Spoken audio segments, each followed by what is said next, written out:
I'm not sure.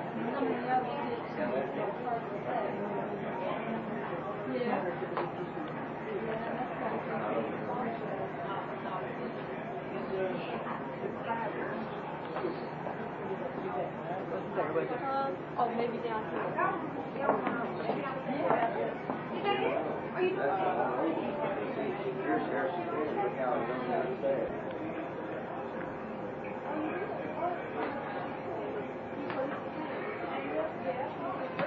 Oh, wait a minute. Put names over here on the two. Oh, well, the sheet fillers.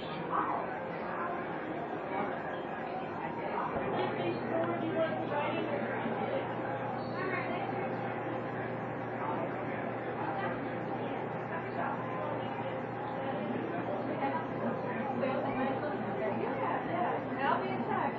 Get all your information. I'll see what I do. Okay, great.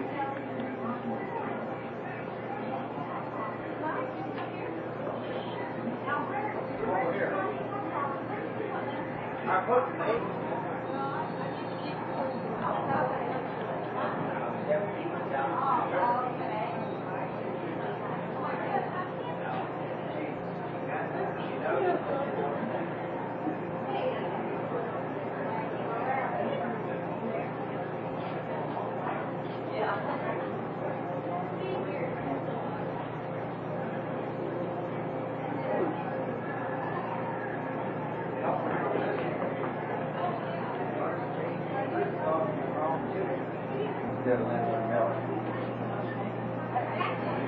He eats up big and we've got his old pictures of his face, hair on it.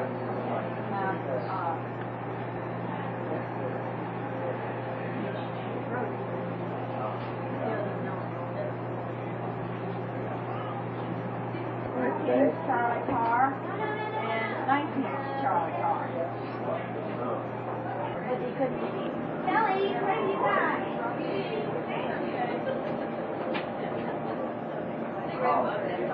Yeah. Hey, I had one of those.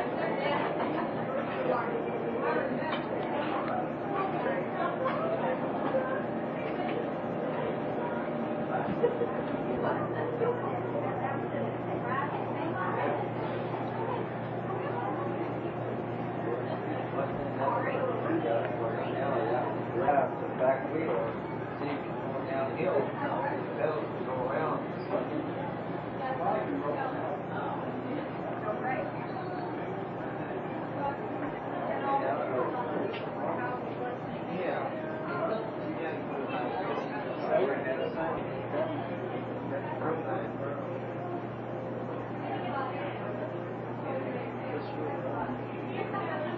This one here. Yeah, that one.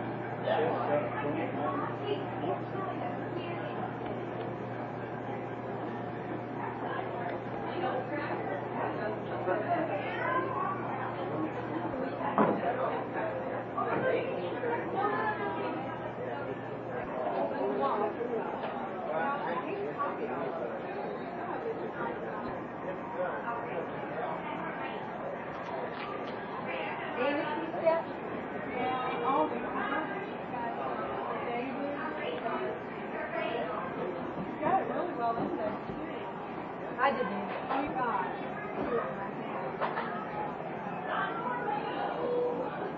Forget that. Forget it, normal. She's okay? Oh, yeah. Sharon is the name of the game today. Bloody candidate. Success Pat. Kelly? Kelly, eating a Turner ham sandwich. Hey, hey, hey, hey, hey. There you go.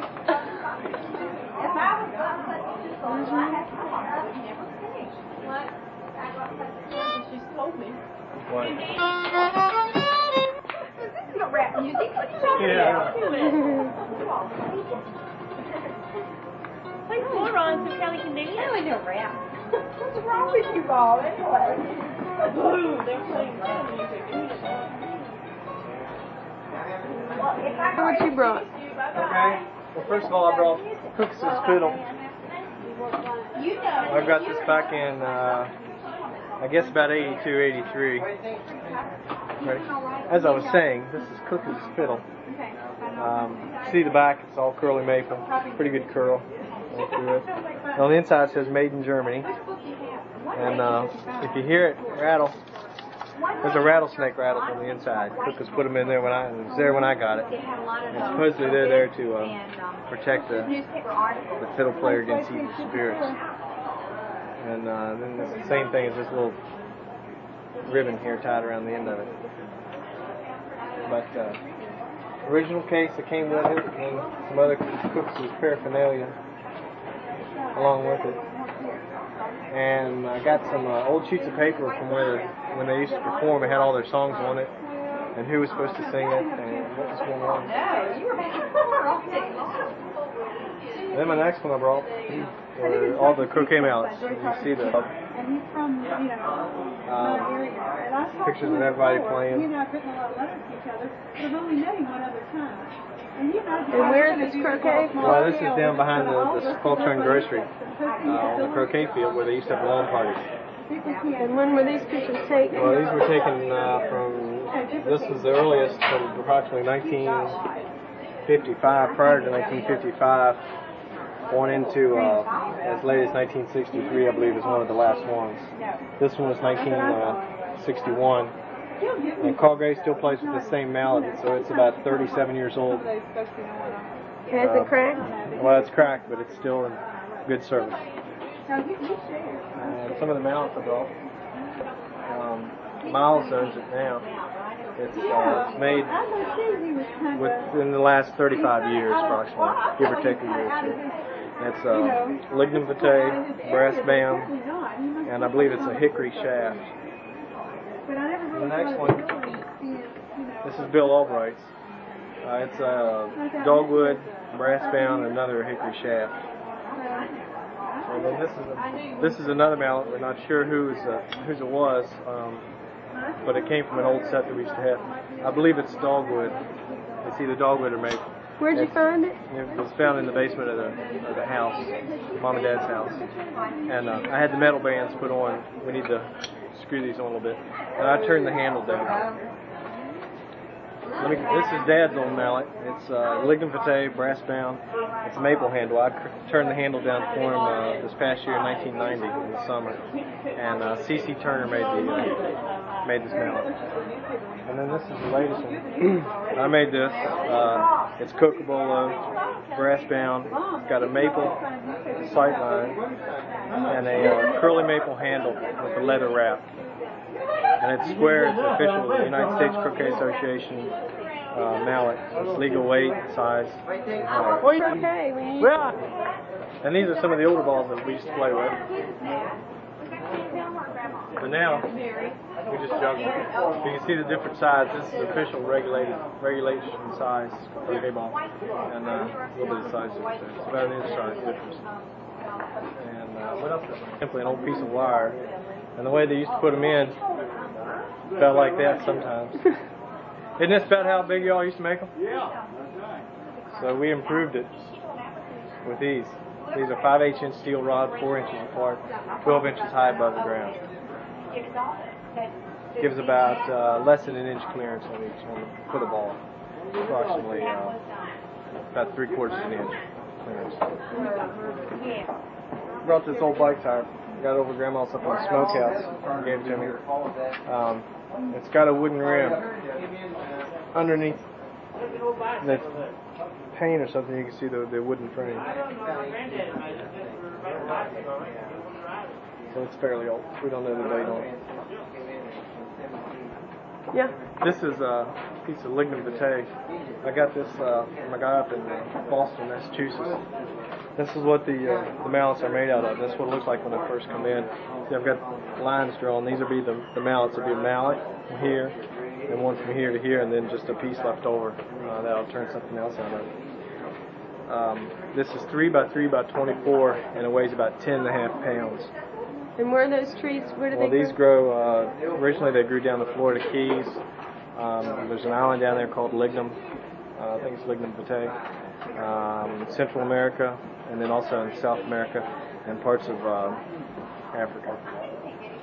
And they've been around for a long time. And there's no danger of tropical rainforest because these trees have been replanted, and so they're taken care of. Oh. So, the white stripe is the sapwood. That's out at the bark. You can see the end of the grain, how the tree grows. This tree was probably, maybe 8 to 10 inches across.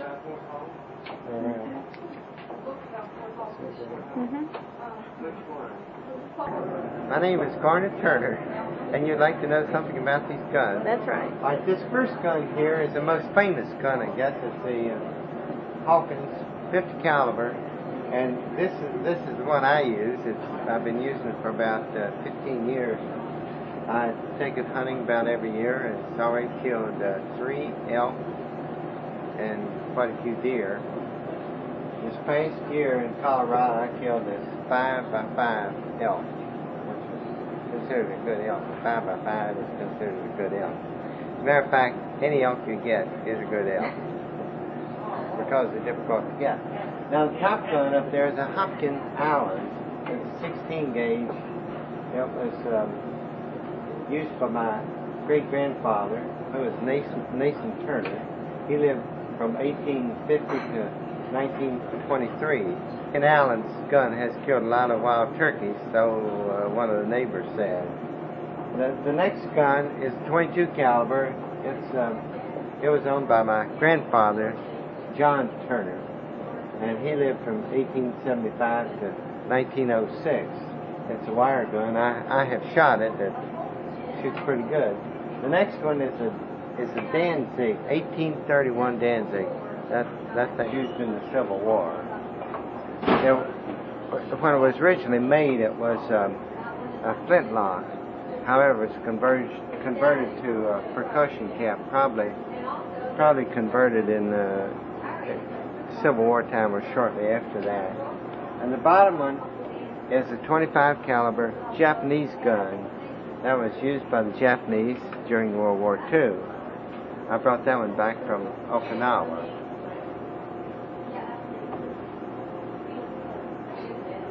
I did not take it off of the Japanese soldiers at Okinawa. However, it did come from Okinawa and was used in World War II. It has a chrome lined barrel. I have never shot it, but I'm sure it would shoot good. I understand that they were well made. It was made by my grandfather, John Turner, and he lived from 1875 to 1906, and I assume he made it probably around 1890. I'm guessing at that time. You can see the wheels not off. Had a direct drive. Probably used a flat chain. Direct drive, which means that the pedals were moving all the time. We're going around all the time when it was running. They had little pegs out here where he'd put his feet up when it was going down the hill.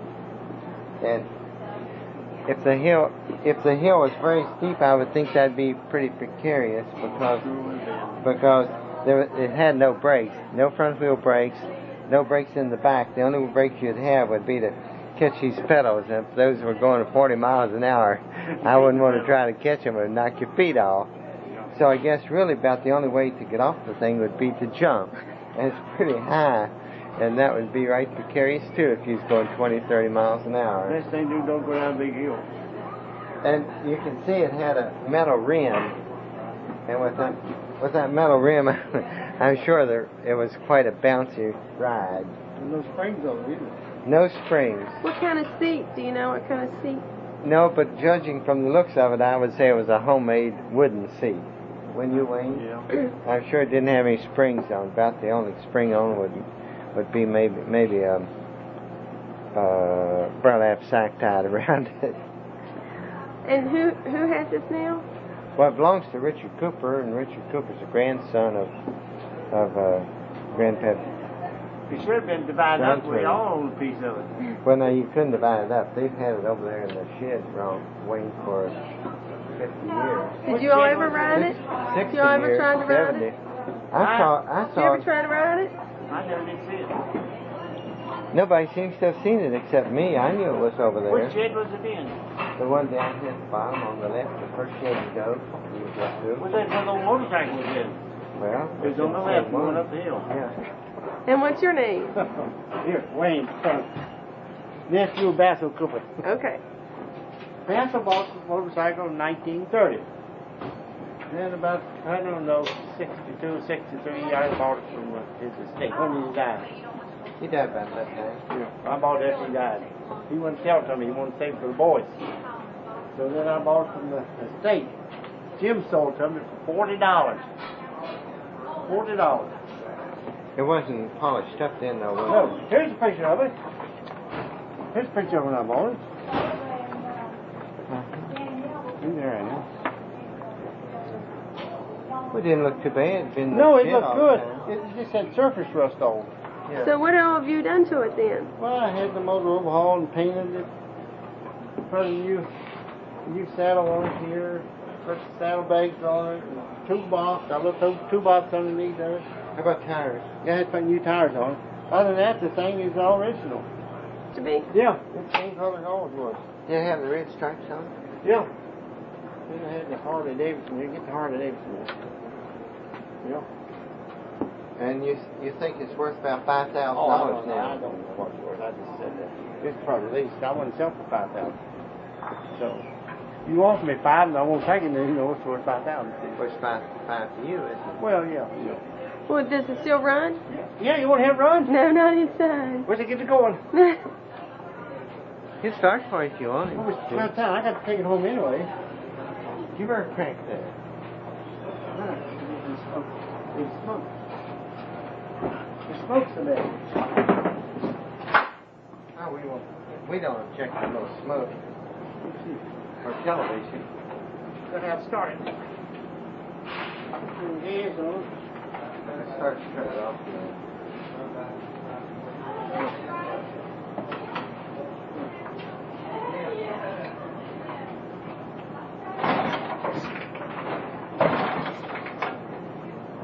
What year is it? 19. No. 1927. 27, yeah. He bought it in 1930, though. Uncle Basil bought it.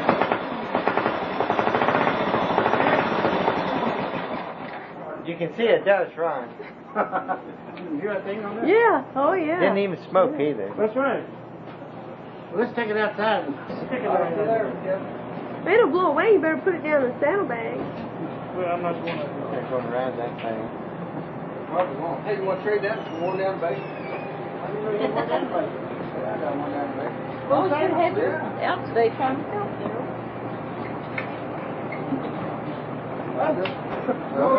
Nice hands, Carl. Oh, Good idea. Inside's not the place for a The motorcycle. fact that you can't ride it. That's what you ride in this building.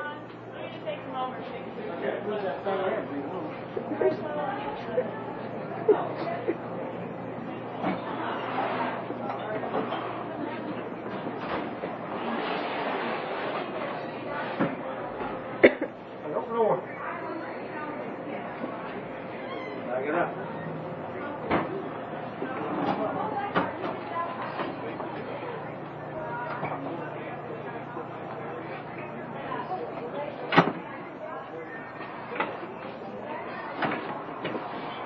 There we go.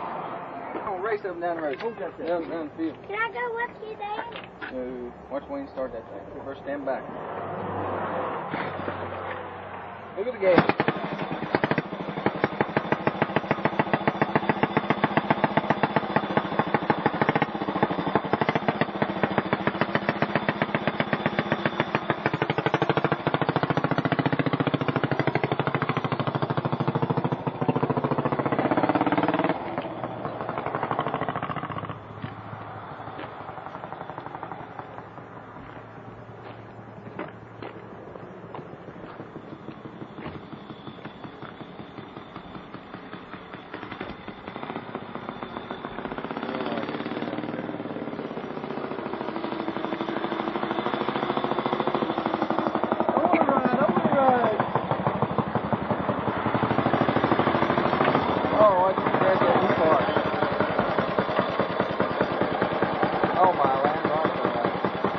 Better get your camera ready.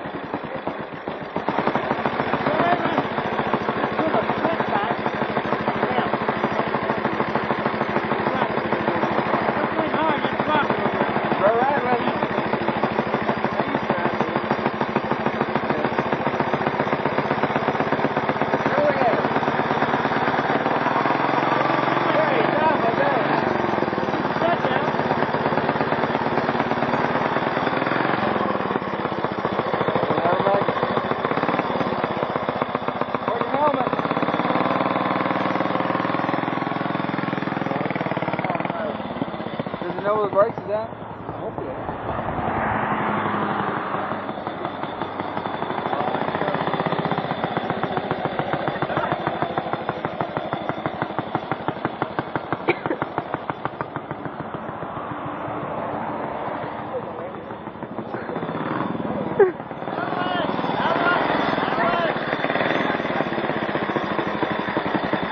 That's good.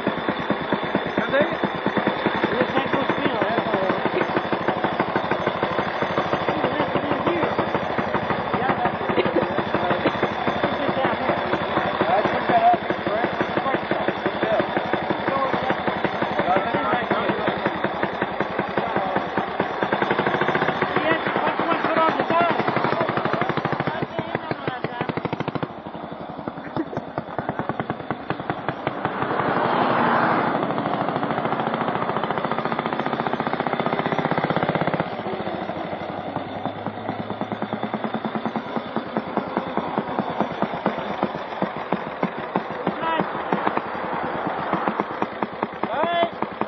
Why don't you tell us just what went on here today? Oh, we had a big day here today.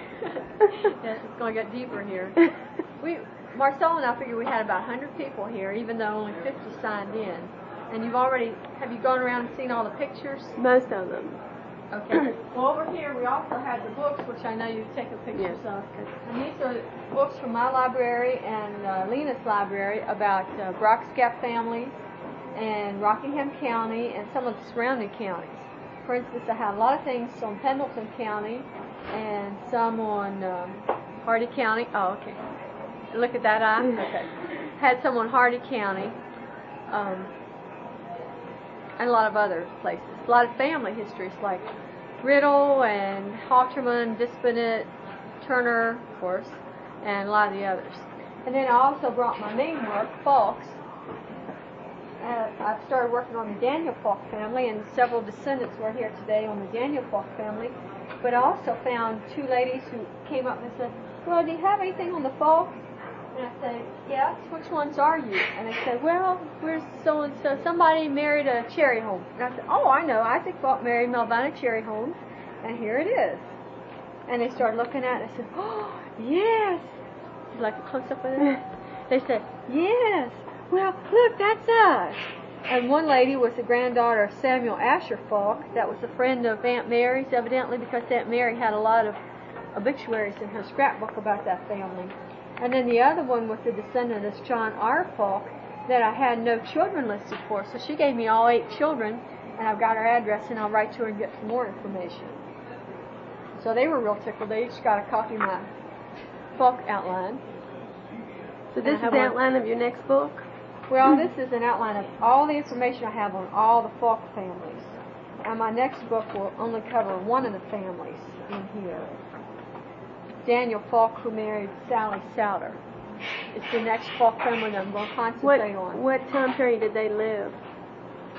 Daniel Fulk was born about 1792 and he died around 1854. And I'm going to try to get all of their descendants. And they lived here in Brock's Gap?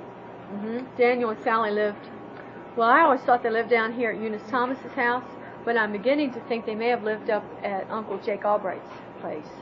So I'll have to tie that down and figure that out. This is our ancestor through John Fulk married Martha Roadcap, and then their daughter was Aunt Eve. So that's how we're connected to this Fulk family. And then we had the flood pictures, and we had some more books from my library and Lena's library. I also had Fitzwater histories here that I've compiled, And we had at least 2 people here who were really interested in fish waters, and several others too. So they got some information from that. And then another man wants a copy of the Fitzwater history, which I don't see here right now. But a lot of people got a lot of information today. Here we have a picture copying session, and Peggy and Ron, mainly Peggy, copied the pictures here after Norma had made a Xerox copy of them. That way we have a Xerox copy that we could write on it to identify who it was, who was the owner, and if they wanted additional copies. And then we're going to send those off, and we'll get those out to the right people. Ready? These are Fritz Dove. She found out what we were doing, so she brought this over. Here's a 1934 telephone directory. And here's D.F. Albright. Who's that? He's a relative. He's a cousin of Mosey Albright. And let's see, I think this is the section with the doves in. There's some doves around here. Look for Turner. She said I could find my grandfather's telephone number in here, but I didn't know which one she meant. Yeah, Lloyd Turner, Genoa, Virginia, Broadway Exchange, and his telephone number was 18F4. So that was their telephone number in 1934.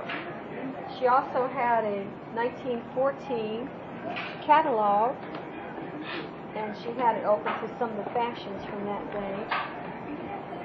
And then she had a lot of other things. These she was real proud of. These glasses belonged to Maynard Dove's great-grandmother, Mary Thomas. And I've typed up the Thomas family, and I believe she was a Ritchie who married a Thomas. Did you have Mrs. Custer as a teacher? Yeah. Yep, there's a picture of her. And then a lot of other things. Whoops, a lot of old glasses. Old magazines. I guess this is like the National Enquirer. A true story. It's hard to find the dates on some of these things, but they're old. Here's the 1971 Fulks Run Grocery calendar. That would have been when my at the store. Here was some sort of advertisement for the Genoa Exchange, and I suppose that was the telephone exchange. There's no date on that. And then over here we had more pictures. Some of these are Janus, like Stockhess. He looks like C.T. That's C.T.'s grandfather. And then there's James Miller. He's the father of some of the Millers around. Sammy Miller. He's the father of Maud. Maud Miller Hess. That was her father. And then here's the family tree chart that Jana put together. And of course, ours matches practically the whole way, even on her mother's side. And then this has got a lot of interest. This is the Burton Crowder's community map. The assistant pastor at Dan's Home Church in Valley View Mennonite made this as his big project to get his degree. And he went around and plotted everybody's home in the Burton and Crowder's area in 1986. So this is going to be real valuable in a couple years to know where everybody lived. Just like I would give my teeth to have one of these in 1800 at Fulks Run. And then this was mine. This is a topo map of the Brock's Gap area. There's Third Hill, and we're right about there.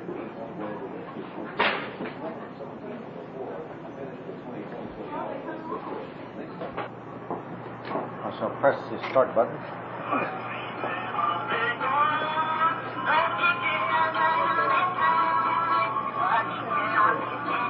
Get out here and hear the sound. Oh, yeah. Sound comes out. And I bought it from Will Falk in 1975 for $100. Push buttons to get records out.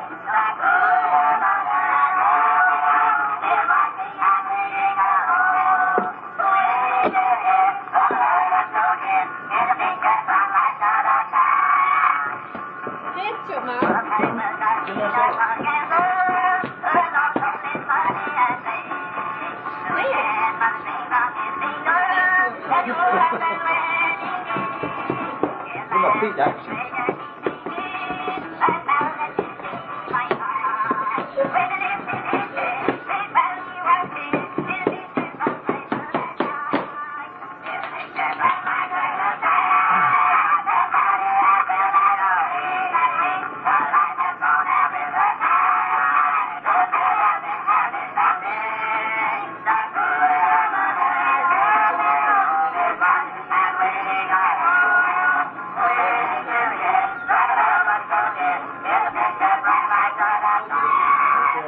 Yeah, Ron knows about this. Yeah, Ron. All flat. Okay, this is Dad's Airhead collection. These, those, and this big board here. Yeah. And there's all there. But all these big ones here, he bought all these. These big spears and stuff like that. He bought those. Where? Well, in Cherokee at different antique malls and some down in further south. But this one right here, New Orleans, the one in the center here, it's a tomahawk. He found April 27, 1978, in the backyard up here at the house, 200 yards from Fort Hogg. And you can see some of the other ones there he's got. And he's got some big, what are those, tomahawks and different type things on the bottom there. And here's one I just found. I found this past Monday. We were digging in the dirt over near a known croquet or known arrowhead field. Oops. And you can see how it looks kind of like a little bowl, but it's been broken off, unfortunately. So it came right out of the dirt. So, What's that thing in the center of that? that's a big fish hook. That wasn't from around here. That was from Ohio or somewhere out Midwest. No, he come in. I saw him leaving the building. And how about this table right here? Well, these are Maynard doves. He's got a nice collection there. Some of those he bought around, and I think some of them he found. I couldn't tell you which ones. Brit's picked this up out of her garden, and said she saw one just like it down at the Smithsonian Institute. So it looks, apparently it was some kind of a little grinder.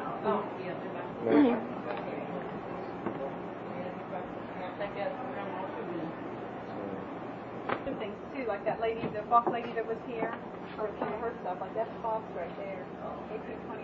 Oh, really? She had some other things you might want to get in touch with. Daniel Falk, that's my next school. See, 1821 of Daniel Falk, the exact and full sum of $7.62. Big bucks. Yeah, it was. That was a lot of money.